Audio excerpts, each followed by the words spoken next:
Setelah rombongan Luhut Panjaitan, Yeni Wahid, putri Gus Dur, juga mengunjungi Kiai Haji Ma'ruf Amin. Yeni menyarankan Ahok untuk meminta maaf secara langsung kepada Kiai Haji Ma'ruf Amin.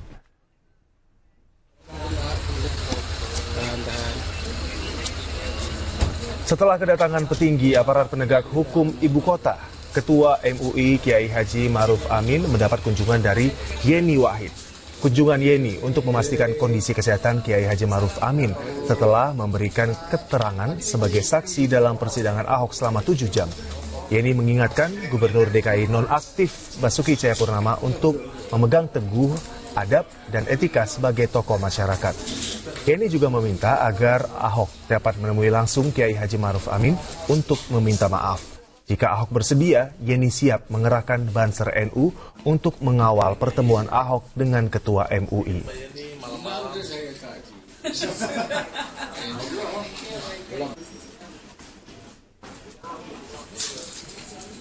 Saya justru berharap ya, dengan pernyataan pemberian maaf dari Kiai Ma'ruf Amin ini bisa menjadi pembelajaran bagi Pak Basuki Cahayapurnama bahwa ada adab etika yang harus dia pegang kalau ingin tetap menjadi tokoh di tengah-tengah masyarakat kita. Bagus sekali kalau Pak Ahok bisa melakukan itu. Gitu. Kita siap mengawal lah. Kalau perlu kita siapkan banser-banser untuk mengawal Pak Ahok kalau mau, gitu ya. Pada persidangan Ahok Selasa lalu, kuasa hukum Ahok mengklaim memiliki rekaman percakapan antara Kiai Haji Ma'ruf Amin dan mantan Presiden SBY. Pernyataan tersebut pun menimbulkan kontroversi. BIN membantah terlibat dalam kasus penyadapan ini. Direktur Informasi BIN, Wawan Purwanto, meminta kuasa hukum Ahok menjelaskan kepada publik terkait materi penyadapan dan bukti rekaman agar isu penyadapan tidak meresahkan masyarakat. Ini kan tinggal pembuktian. Apakah dari pihak pengacara Ahok ini bisa memberikan buktinya kayak apa, kan belum sampai sekarang. Oleh karenanya belum tahu persis kayak apa misalnya apakah transkrip saja atau dari mana dia memperoleh itu, apakah dari perorangan yang membocorkan atau dia kemana dapat, apakah transkripnya tertulis atau apakah transkrip voice. Kan kita belum tahu, karena memang dari berbagai pembicaraan tidak pernah diungkap hal seperti itu.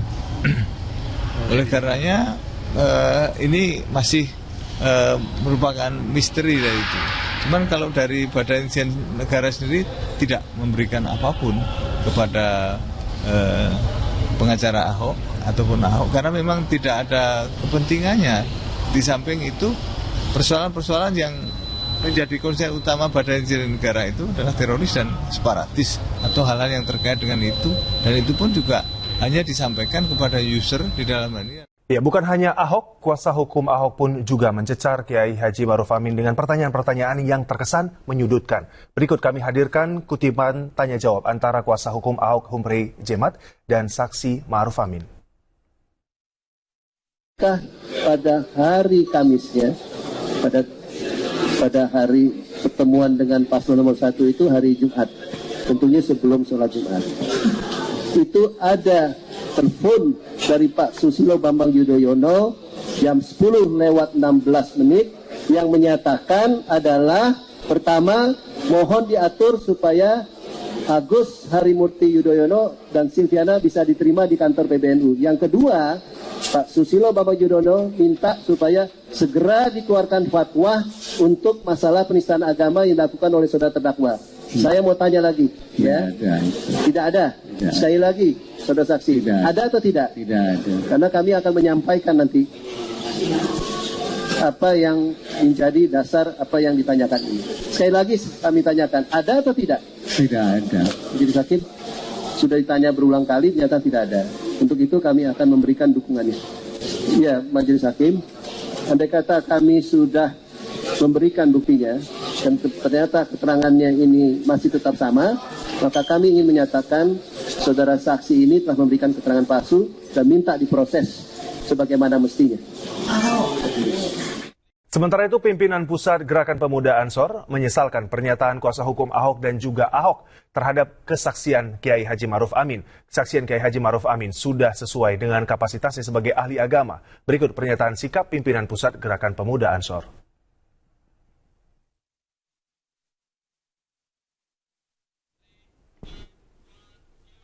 Kiai Haji Maruf Amin adalah Rois Am PBNU sekaligus pimpinan tertinggi dalam Jamiyah NU. Dalam sidang kasus penistaan agama dengan terdakwa Basuki Cahayapurnama, Kiai Haji Maruf Amin dihadirkan ke persidangan untuk memberikan keterangan ahli.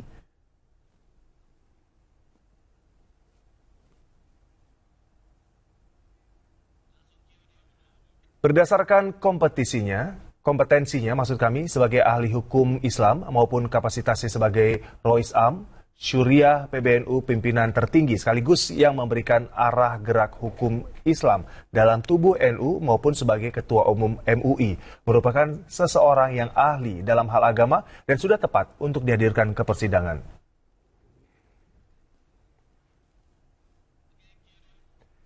Keterangan yang diberikan oleh Kiai Haji Maruf Amin sudah sesuai dengan kompetensi maupun kapasitasnya sebagai ahli agama Islam, baik sebagai fuqaha, Rois Am PBNU maupun sebagai Ketua Umum MUI.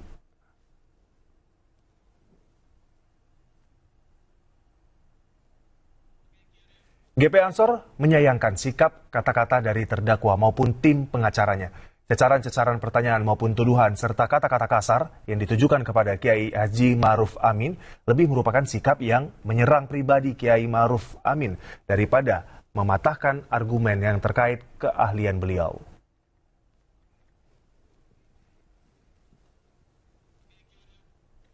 GP Ansor tidak akan tinggal diam dan menyatakan siap mendampingi dan membela Kiai Haji Maruf Amin secara lahir dan batin dalam koridor hukum dan menyerukan kepada seluruh kader Ansor dan Banser untuk siaga.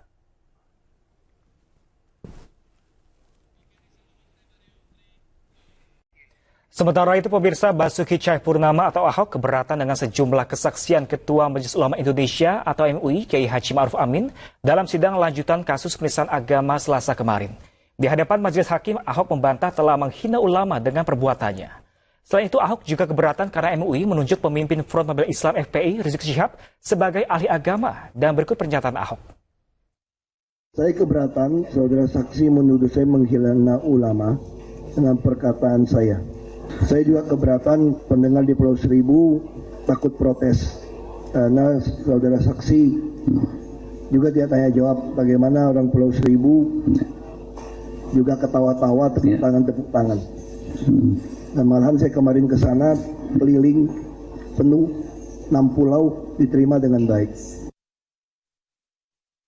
Saya mau nyatakan pada saudara saksi, saya sebagai warga negara Indonesia berhak menjadi apa saja di negeri ini dijamin oleh konstitusi dan ideologi Pancasila. Dan ini bukan negara berdasarkan syariah agama tertentu.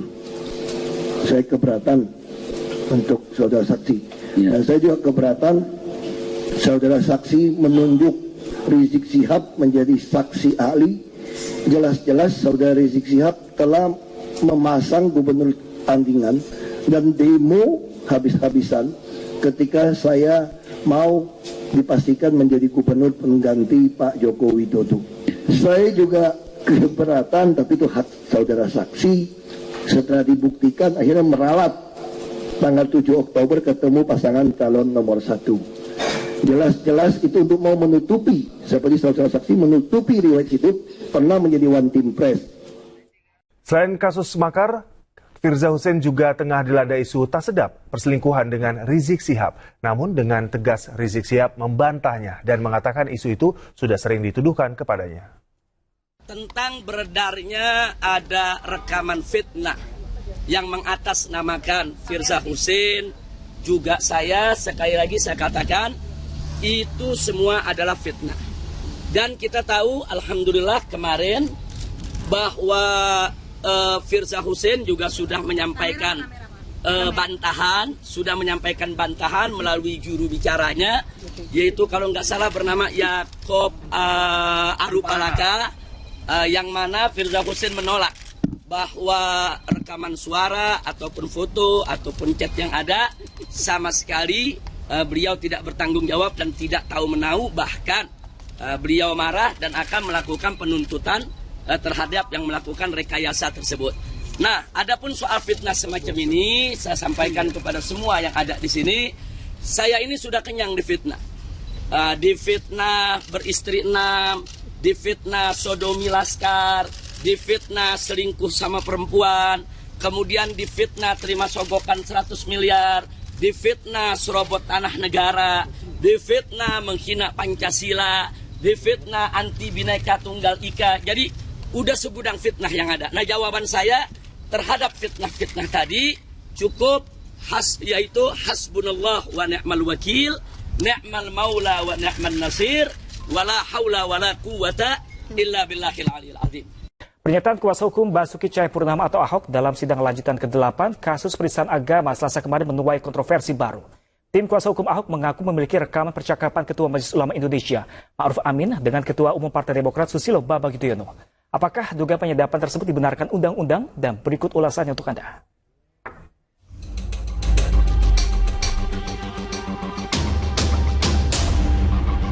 Apakah saksi pada hari Kamis tanggal 6 Oktober tersebut jam 10.16,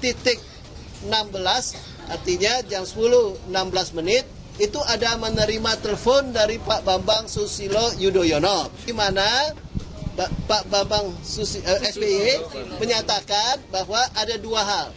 Yang pertama, tolong terima Agus di kantor PBNU, ya. Yang kedua, tolong buatkan fatwa mengenai penistaan agama terhadap saudara Ahok begitu. Nah, pada waktu ditanyakan tersebut, beliau bilang tidak ada. Itulah tanggapan tim kuasa hukum Basuki Cahayapurnama alias Ahok Hampri Jemat terkait keterangan Ma'ruf Amin dalam sidang hari Selasa kemarin. Tanggapan itulah yang akhirnya menguak kontroversi baru di negeri ini. Karena bila benar rekaman pembicaraan itu ada, maka kebebasan masyarakat dinilai terancam. Bisa masuk ke dalam delik, baik berdasarkan Undang-Undang Telekomunikasi maupun Undang-Undang ITE. Dalam Undang-Undang Nomor 11 Tahun 2008 Pasal 1 menyebutkan bahwa setiap orang yang dengan sengaja atau melawan hukum melakukan penyadapan atas informasi maupun sistem elektronik milik orang lain, sebagaimana dalam Pasal 47, dapat dipidana maksimal 10 tahun penjara. Selain pelanggaran Pasal ITE, pernyataan calon gubernur DKI Jakarta nomor urut 2 itu juga menguak dugaan pelanggaran hak asasi manusia. Jelas itu melanggar hak asasi manusia orang, melanggar privasi orang. Penyadapan adalah tindakan yang boleh dilakukan oleh aparat. Namun dalam konteks pembicaraan Ma'ruf Amin, benarkah penyadapan itu menurut undang-undang? Ini melanggar privasi, jelas dilarang oleh undang-undang. Ya, ini hak atas privasi juga dilindungi oleh Undang-Undang Dasar. Tim Liputan MNC Media melaporkan.